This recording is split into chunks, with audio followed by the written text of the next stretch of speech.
우리는 지금까지 요한계시록 2장과 3장에 있는 소아시아의 7교회를 계속해서 살펴보고 있습니다. 특별히 주님께서는 7교회에게, 에베소 교회에게, 스무나 교회에게, 버가모 교회에게, 또한 두아디라 교회, 사대 교회에게 여러 가지 모양으로 나타나셔서 그 교회들의 형편과 상황에 따라서 그들의 잘한 점, 칭찬할 부분에 대해서도 때로는 바로 서지 못한 책망할 그런 내용, 또 그들에게 권면도 하시고 또한 약속도 해 주시는 그런 말씀들을 들었는데, 이렇게 교회들마다 주님께서는 어떤 모습으로 나타나셨는가? 바로 7별을 붙잡고, 그래서 교회를 보호하시는 하나님으로, 또 알파와 오메가가 되신, 처음과 나중이 되신 역사의 주인 되신 하나님으로, 또한 죽었다가 다시 사신, 바로 죽음의 권세를 이기시고 부활하신, 새 소망과 영생을 주신 그 주님을 또한 말씀해 주면서, 또한 날선 검을 가지시니 심판주로 주님은 오신다는 것을 말씀해 주고 있고, 또 주님은 그 눈이 불꽃 같다, 이는 감찰하시는 하나님, 이런 하나님을 이제 계속해서 우리에게 말씀해 주셨는데, 오늘 이 빌라델비아 교회에 대해서는 주님은 어떤 모습으로 나타나셨는가? 그게 3장 7절과 8절에 이렇게 쭉 나와 있습니다. 그러면서 핵심이 뭡니까? 내가 너희 앞에 열린 문을 두었으니 그랬어요. 열면 닫을 자가 없고 닫으면 열 자가 없는 그이가 가라사대, 그러면서 그 교회에 말씀을 주셨는데, 이것은 2000년 전에 빌라델비아 교회에게만 주신 말씀이 아니라 오늘의 시대의 모든 교회, 또 우리 각 예수 그리스도를 믿는 믿음의 사람들 모두에게 주신 말씀이기도 하십니다. 그래서 저와 여러분들의 삶 속에서 닫힌 문의 인생이 아니라 열린 문의 인생이 다 되시기를 주의 이름으로 축원합니다. 빌라델비아라는 도시는 지역적인 여건으로 볼 때는 사람들이 살기가 좀 불안한 도시였어요. 왜냐하면 그 도시는 고원지대에 위치해 있었을 뿐만 아니라 그 지역은 지진이 빈번했다고 합니다. 그래서 주후 17년 또 23년 그 외에 여러 차례 지진이 있어서 도시가 완전히 파괴되는 그런 어려움을 겪게 되었지만, 그래도 그 도시를 다시 재건하고 그러는 가운데 빌라델비아 교회가 거기에 세워지게 되었습니다.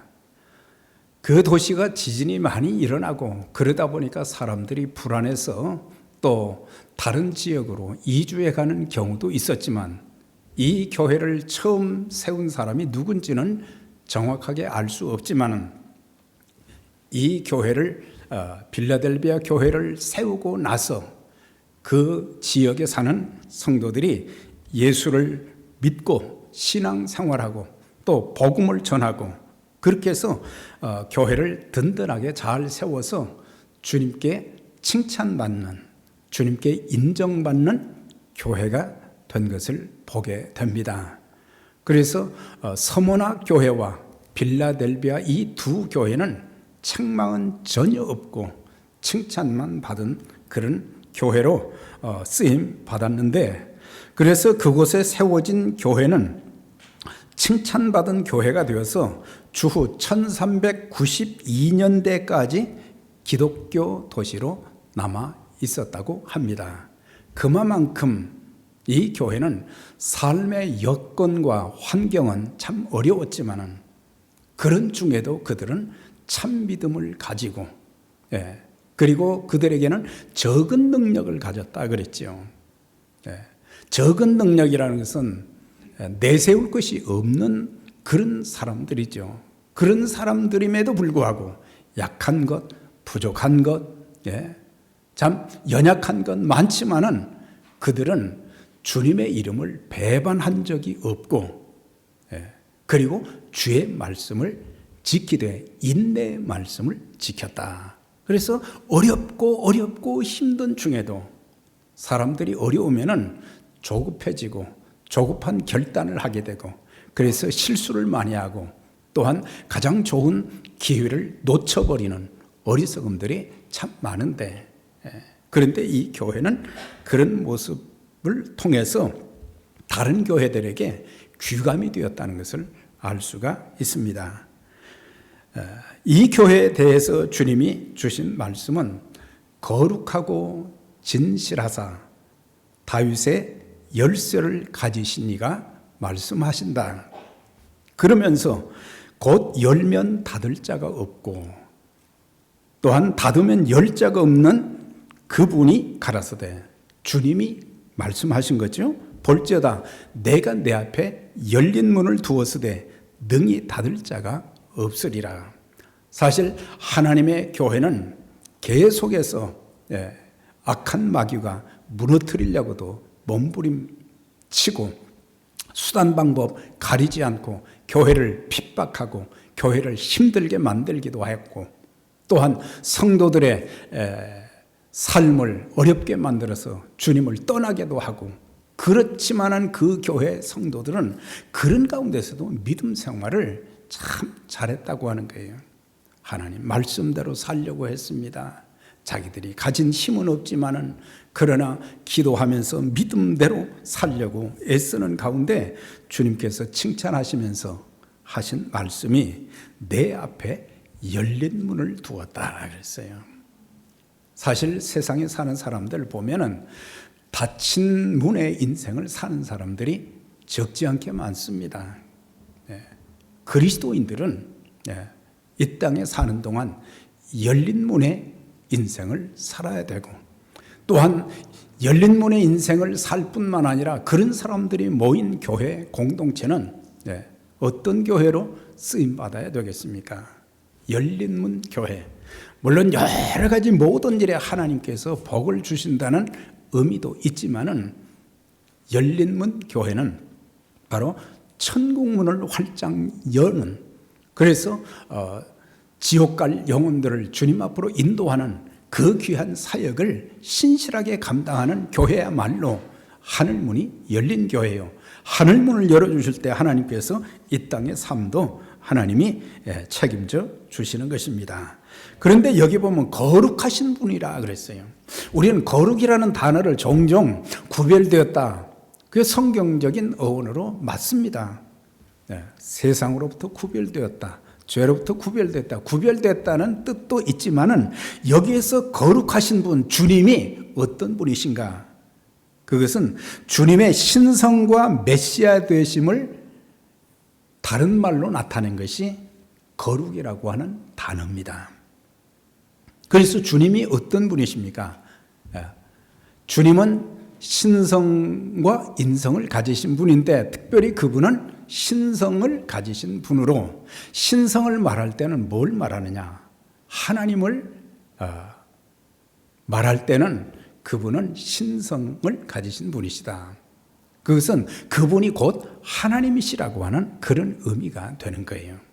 그래서 예수님 하면은 단순히 그분이 인간의 몸을 입고 이 땅에 오셨다는 그것만 강조할 때가 많은데, 본래 그분은 하나님이셨다는 거예요. 태초에 말씀이 계시니라. 이 말씀이 하나님과 함께 계셨으니 이 말씀이 곧 하나님이시라 그랬어요. 그래서 말씀을 누구를 가리키느냐? 예수님을 가리키신 거예요. 그래서 예수님은 곧 하나님이시다라고 하는 것. 또한 메시아 되심.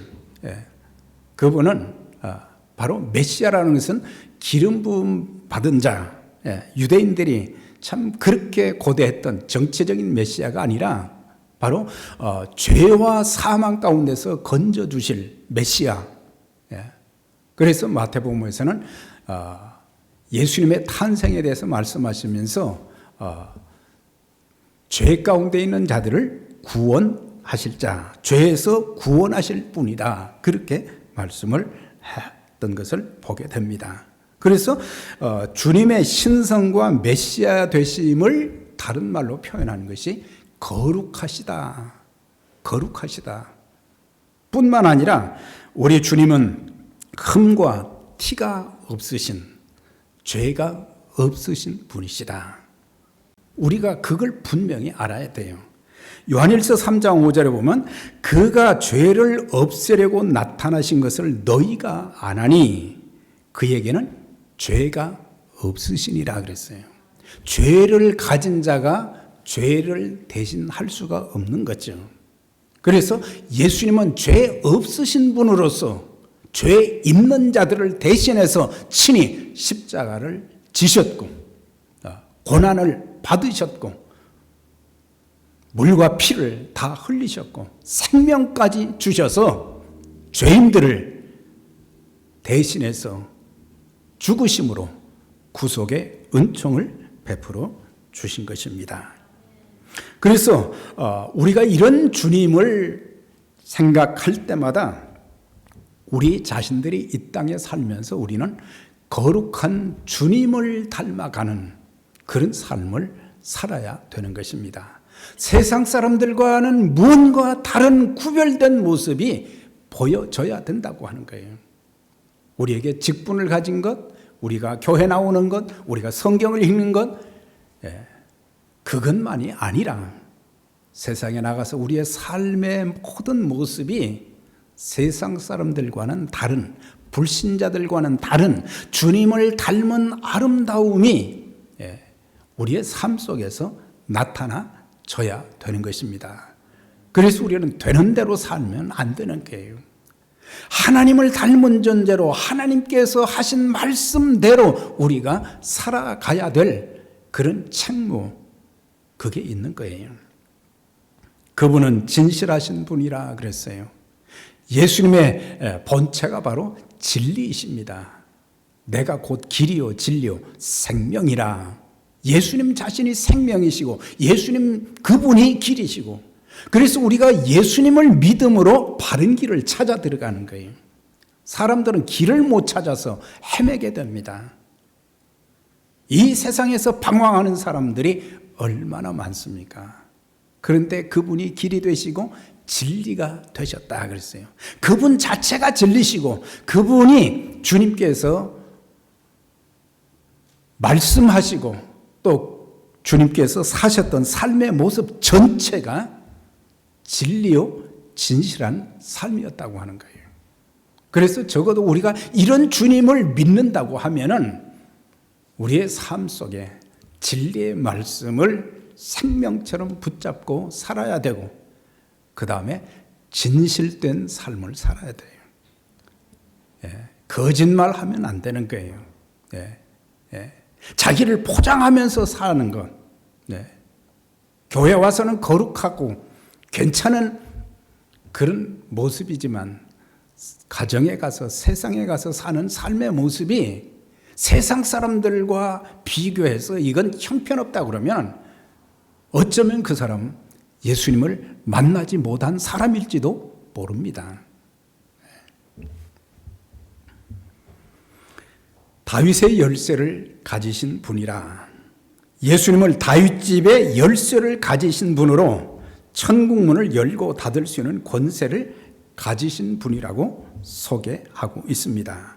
그래서 하나님께서는 주님께 다윗의 열쇠 곧 천국 열쇠를 주셔 천국에 들어갈 자와 들어갈 수 없는 자를 결정하게 하셨다. 그래서 누구든지 예수를 믿으면 죄사함과 구원받고 천국에 들어가서 영생을 누릴 수 있지만은 그러나 예수를 믿지 않으면 절대로 구원받을 수가 없어요. 요즘처럼 종교다원주의가 있어져서 어떤 종교를 통해서든지 우리가 구원받을 수 있다. 이거는 성경에 그런 내용이 기록된 일이 없어요. 다른 이로서는 구원을 얻을 수 없나니 천하 인간의 구원을 얻을 만한 다른 이름을 우리에게 주신 일이 없다. 그렇게 말씀하신 거예요. 우리가 이 진리에 대해서는 타협이 있어서는 안 되는 거예요.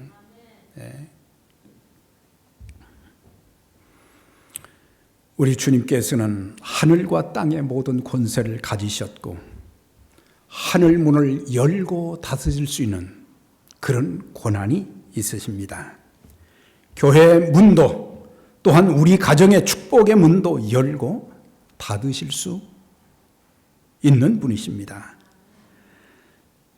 자녀의 태의 문도 열고 닫으시며 그래서 성경에 보면 태의 문이 닫힌 자녀를 생산하지 출산할 수 없는 임신할 수 없는 그런 여인들이 적지 않게 많았어요. 그런데 하나님께서 그 몸은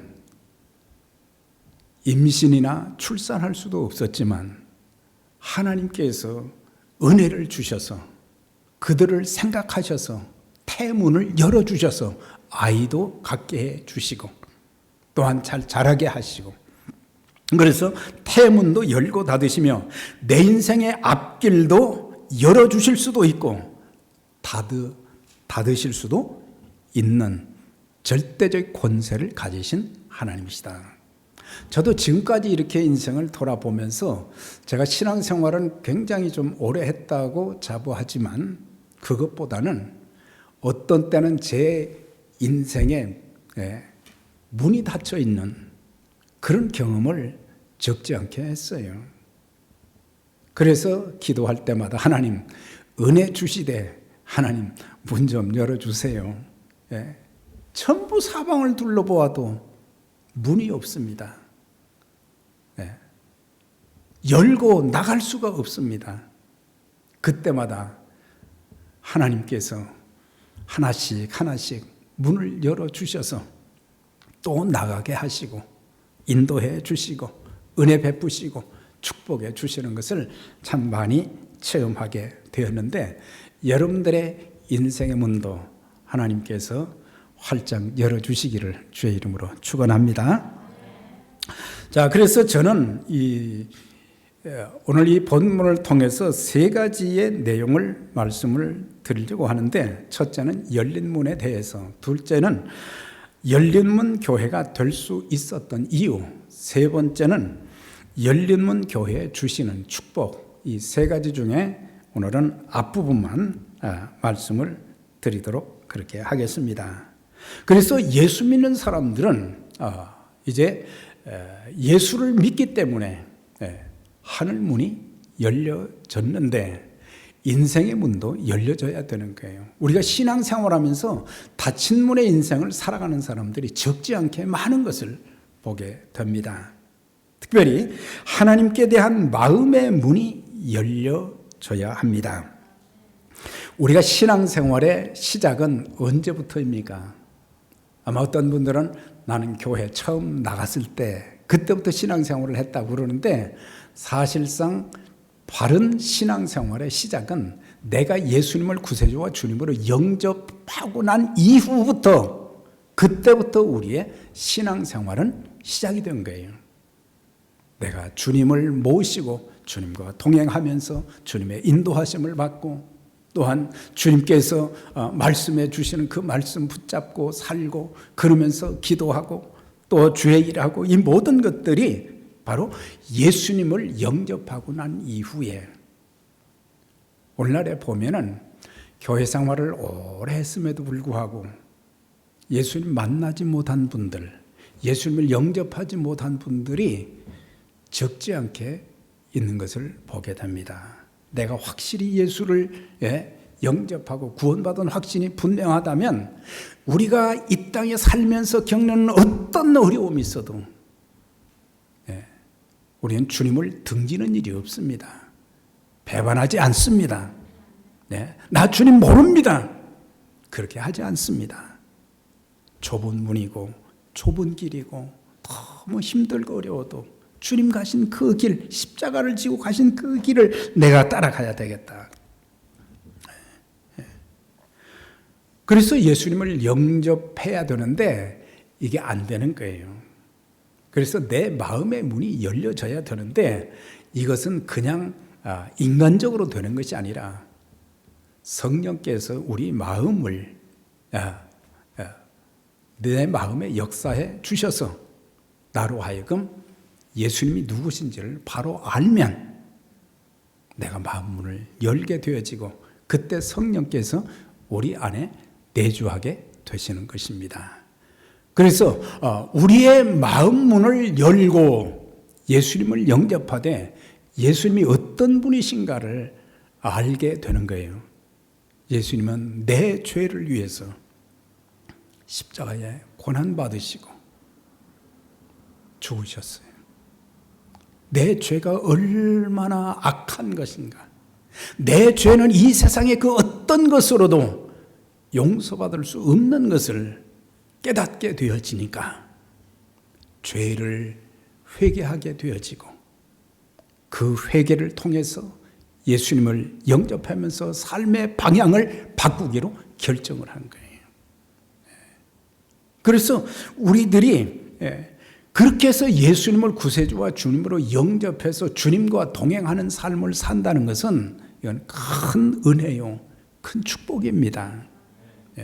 그런데 교회 생활을 그렇게 했어도 아직도 예수님이 누구신지를 잘 모르고 예수님을 영접하지도 못하고 그래서 교회 안에 불신자로 남아있는 경우들이 적지 않게 많다고 하는 것입니다. 고린도전서 2장 14절에서 3장 3절에 보면 고린도 교회 성도들을 사도 바울이 보면서 세 가지 유형의 교인이 있다 그랬어요. 첫째는 육에 속한 자들이 있다. 둘째는 육신에 속한 자들이 있다. 셋째는 영에 속한 자들이 있다. 그렇게 구분을 해서 그들 모두가 영의 사람들이 되기를 소원했던 것을 보게 돼요. 여기서 육에 속했다고 하는 말은 교회는 나오지만 예수님을 전혀 구세주와 주님으로 영접한 경험이 없는 사람을 말하는 거예요. 그러니까 주님과 아무런 관계가 없는 사람, 하나님과 아무런 관계가 없는 사람이 바로 육에 속한 자라고 하는 거예요. 육신에 속한 자는 예수님은 영접했지만은 참된 변화도 또한 삶 속에서 하나님의 자녀다운 그런 삶을 살지 못하는 그런 모습을 보면서 예수님 중심으로 살아야 되는데 그렇지 못한 사람들을 육신에 속한 자다. 그리고 영에 속한 자는 성령 충만한 자다. 그래서 어떤 사람들은 성령 충만해서 기쁨으로 믿음 생활을 하는 사람들도 있고 그렇지만 또 어떤 사람들은 성령 충만하지 못하고 겨우 구원받은 상태로 교회 생활을 하는 사람들도 있지만은 그러나 육에 속한 사람들은 전혀 예수님을 영접한 일이 없는 주님과 상관없는 그런 사람들. 그래서 혹시라도 여러분들 중에 여러분들 가족들 중에 아직도 예수님을 개인적으로 만난 경험이 없는 영접하지 못한 분들이 있다면 기도하는 가운데 복음을 전하는 가운데 온 가족이 다 예수 믿고 구원받는 역사가 있기를 주의 이름으로 축원합니다. 영접하는 자 곧 그 이름을 믿는 자들에게는 하나님의 자녀가 되는 권세를 주셨다 그랬어요. 그 다음에 또 한 가지는 인간관계 속에서 닫힌 마음의 문들이 열려져야 됩니다. 신앙생활하면서 첫째는 예수님 만나는 것이고 둘째는 뭡니까? 사람들과의 관계에서도 닫힌 관계가 되면 안 되는 거예요. 열린 그런 관계. 우리가 마음이 닫히면요, 사실 사람들끼리 대화가 없어요. 대화가 되지도 않고 기쁨이 없어요. 또한 괜히 미움이 막 생기게 되죠. 또 답답하다 보니까 마음에 병도 생깁니다. 또 이런 사람들이 하나님 앞에 기도하면 기도응답이 되느냐? 기도응답도 없어요. 우리가 예수 믿는다는 것은 하나님께도 사람에게도 마음을 열어놓았다는 거거든요. 그러니까 내 마음이 열려서 예수님을 나의 삶의 주인으로 모신 것처럼 인간관계에서도 십자가가 그거잖아요. 하나님과 나와의 관계, 사람과 사람 사이에 막힌 관계가 열어진 것이 그것이 십자가잖아요. 그런데 우리가 신앙생활을 하면서 하나님과의 관계는 이렇게 열려져 있다고 하면서 교회 생활하고 예배 생활하고 그렇지만은 사람과의 관계가 딱 막혀버려 있는 그것은 뭐겠습니까? 화목하지 못했다고 하는 거예요.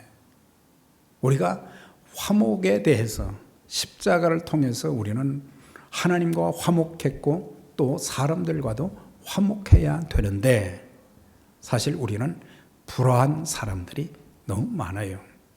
지금까지 우리가 살아오면서 참 나에게 기쁨을 준 사람들이 적지 않습니다. 나를 도와준 사람들, 나를 위해서 기도해 준 사람들, 나에게 따뜻한 위로의 말을 건네준 사람들, 나에게 많은 사랑과 은혜를 베풀어 준 그런 사람들도 많이 있지만 나를 힘들게 한 사람들도 적지 않게 많아요. 그렇다고 해서 우리는 담을 쌓아서는 안 되는데 우리가 종종 화목하지 못하는 그런 관계가 될 때가 참 많습니다. 우리가 서로 화목하게 될 때 드리는 예배와 기도와 찬송과 헌물을 하나님이 받아주시는 거예요. 마태복음 5장에 보면은 주님께서 이렇게 말씀하셨어요. 너희가 예물을 제단에 드리다가 거기서 내 형제에게 원망 들을 만한 일이 생각나거든 예물을 제단 앞에 두고 먼저 가서 형제와 화목하고 그리고 내게 와서 예물을 드리라. 중요한 것은 예배도 중요하고 헌금도 중요한데 더 중요한 것은 화해하라고 하는 거예요. 화목하라고 하는 거예요. 그래서 오죽하면 주님께서 원망 들을 만한 그런 일이 생각나면 먼저 가서 화해하고 화목하고 그리고 와서 제단에 헌물을 드리라. 그렇게 말씀해 주고 있어요. 고린도서 5장 18절입니다. 그가 그리스도로 말미암아 우리를 자기와 화목하게 하시고 또 우리에게 화목하게 하는 직분을 주셨으며 화목하게 하는 말씀을 주셨느니라 그랬어요. 그리스도로 말미암아 우리를 자기와 화목하게 하셨고 또한 우리에게 화목하게 하는 직분을 주셨다. 우리 직분은 화목하게 하는 직분이다. 하나님과 화목하게 만들고 사람들과도 화목하게 만드는 그 일을 해야 된다고 하는 거죠.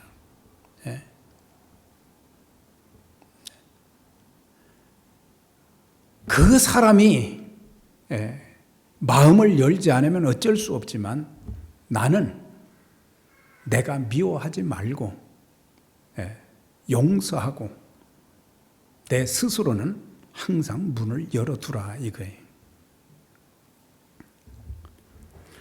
그래서 닫힌 문들이 열려져야 되고 그 다음에 특별히 교회적으로는 영혼 구원의 문이 열려져야 됩니다. 하나님의 교회는 영혼들을 구원하는 바로 안식처예요. 저는 교회 생활을 아무것도 알지 못한 상태에서 했는데 교회를 통해서 예배를 드리면서 그리고 말씀을 들으면서 예수님이 누구신지를 알게 되었어요. 하나님을 알게 되었어요. 네. 그래서 예수님을 구세주와 주님으로 영접하는 그런 역사가 있었던 거예요. 그래서 저는 교회 생활이 정말 중요한 것을 깨닫게 된 거예요. 네. 세상에서는 이런 진리를 가르치지 않잖아요. 그런데 교회에서는 예수님이 누구신지, 하나님이 누구신지, 성령님이 누구신지, 내가 어떻게 해야 될지, 내 삶의 도리에 대해서 자세하게 가르쳐 주면서 예수님 만나게 하시고 내 삶이 변화되게 하시고 이 모든 것들이 교회라는 공동체를 통해서 하나님이 일하게 하신 것을 볼 수가 있습니다. 그래서 사도 바울은 골로새서 4장 2절 3절에 보니까 그의 마음에 한 가지 소원이 있었어요. 한마디로 말하면 복음 전하는 것이었지만은 그가 골로새 교회 성도들에게 이렇게 권면을 했어요. 그리고 기도를 부탁했어요. 그게 뭐냐면 기도를 계속하고 기도에 감사함으로 깨어 있으라. 또한 우리를 위하여 기도하되 하나님이 전도할 문을 우리에게 열어주사 그리스도의 비밀을 말하게 하시기를 구하라. 그렇게 기도해달라고 그랬어요. 뭐예요? 전도할 문을 열어주시도록. 우리가 개인적으로도 하나님, 제가 예수 믿고 구원받은 것, 또한 축복받은 것, 또 천국 갈 것, 이런 것 당연하게 주어지지만은 또한 주님을 알지 못한 그 영혼들, 지옥 갈 영혼들을 그들에게 복음을 전할 수 있는 그런 기회를 허락해 주십시오. 기회를 허락해 주십시오. 그 기회를, 하나님이 주신 기회를 놓치지 않게 해 주세요. 교회를 세운 근본 목적이 뭡니까? 그것은 바로 영혼 구원과 하나님 나라 확장이잖아요. 교회 본질은 그거예요. 네. 그래서 하나님, 에베네셀 선교교회에 영혼 구원의 문을 활짝 열어주세요. 네. 이런 기도 여러분들 꼭 해주셔야 돼요. 네. 우리가 하나님을 찾은 것도 아니고 우리가 하나님을 선택한 것도 아니고 하나님이 우리에게 찾아오셨고 하나님께서 우리를 선택하신 것입니다. 그렇기 때문에 내 힘으로 할 수 없는데 하나님 역사해 주셔서 주의 몸된 교회가 한 영혼 한 영혼을 소중하게 여기고 그 영혼들을 구원하는 교회가 되게 해 주시고 또한 이 교회를 통해서 더 많은 영혼들이 좀 구원받을 수 있도록 우리가 다른 기도는 참 많이 하는데 이런 기도 많이 못하는 것 같아요. 그래서 사도 바울은 하나님이 전도의 문을 열어주실 때 지체하지 않았던 것을 보게 돼요. 사도행전 16장 9절에 보면 그가 1차 전도 여행을 소아시아에서 했고 2차도 그곳에서 전도를 하다가 어느 날 환상을 통해서 보여주신 것이 있어요. 마게도냐 사람 하나가 서서 그에게 청하여 이르되 마게도냐로 건너와서 우리를 도우라 하거늘 바울이 그 환상을 보았을 때에 하나님께서 지금 유럽에 전도할 문을 열어주셨구나. 그걸 깨닫고 그곳에서의 사역도 중요하지만은 그곳에서의 사역을 접고는 그 다음에 유럽으로 떠나게 된 거예요. 그래서 빌립보에 믿는 사람이 하나도 없었잖아요. 그곳에서 여인들에게 복음을 전해서 그 구원받은 성도들이 빌립보 교회를 세웠고 거기에서 또 떠나서 어디로 갔습니까? 데살로니카로 갔습니다. 네. 또 데살로니카에서 베레아로 갔습니다.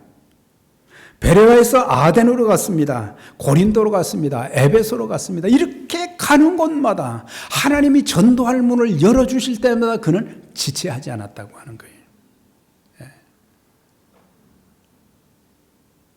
그래서 우리가 하나님 열린 문의 삶을 살게 하시되 빌라델비아 교회처럼 내가 너희 앞에 열린 문을 두었으되 하나님께서 열어주실 때 우리는 순종하면서 하나님이 기뻐하시는 그 일을 해 나가야 될 것입니다. 그래서 아직도 닫힌 마음이 계속되고 있다면 이제는 하나님께도 내 마음을 열 수 있도록 성령님 도와주세요. 인간관계에서도 사람들과의 관계가 막히지 않도록 하나님 도와주시고, 관계만 안 좋은 게 아니라 우리가 하나님께 드리는 기도도 응답이 안 되는 거예요. 이사야 59장 1절 2절에 분명히 그렇게 말씀하셨어요. 여호와의 손이 짧아 구원치 못하심도 아니요 여호와의 귀가 둔하여 듣지 못하심도 아니요 오직 너희와 나 사이에 죄악이 가렸고 그 죄가 너희 기도를 듣지 못하시게 함이니라. 그렇게 말씀하셨어요. 그래서 우리가 다친 마음, 화목하지 못한 것, 화목을 회복하고 더 나아가서는 하나님, 내가 세상에 나가 사는 동안 제게 주어진 인생을 살면서 더 많은 영혼들에게 복음을 전하고 그들을 주님께로 인도할 수 있도록 저에게 복음 전할 문을 열어주세요. 그리고 기도의 문도 활짝 열리게 해주세요. 그래서 저와 여러분 또 우리 교회가 열린 문의 인생, 열린 문 교회가 되어서 주님 다시 오실 때까지 아름답게 쓰임받는 귀한 역사가 있기를 주의 이름으로 축원합니다. 하나님 아버지 감사합니다. 오늘도 우리에게 주신 말씀을 기억하며 주님께서 빌라델비아 교회에게 하신 말씀, 내가 너희 앞에 열린 문을 두었다고 하셨는데 하나님 아버지, 주님의 몸된 교회 모든 지체들이 열린 문 인생을 살게 해 주시고 주님의 몸된 교회가 열린 문 교회가 되어서 더 많은 영혼들을 주님께로 인도하고 하나님 나라를 확장시키는 일에 귀하게 쓰임받도록 함께해 주시되 닫힌 마음이 하나님께 활짝 열려지게 해 주시고 또 사람들과의 관계에서도 닫힌 마음들이 열려져서 화목을 이루게 해 주시고 또한 영혼을 향한 그 구원의 문이 활짝 열려져서 하나님이 기뻐하시는 일에 일평생 복되게 쓰임받는 믿음의 가족들, 주의 몸된 교회 되게 해 주옵소서. 예수님의 이름으로 기도드리옵나이다.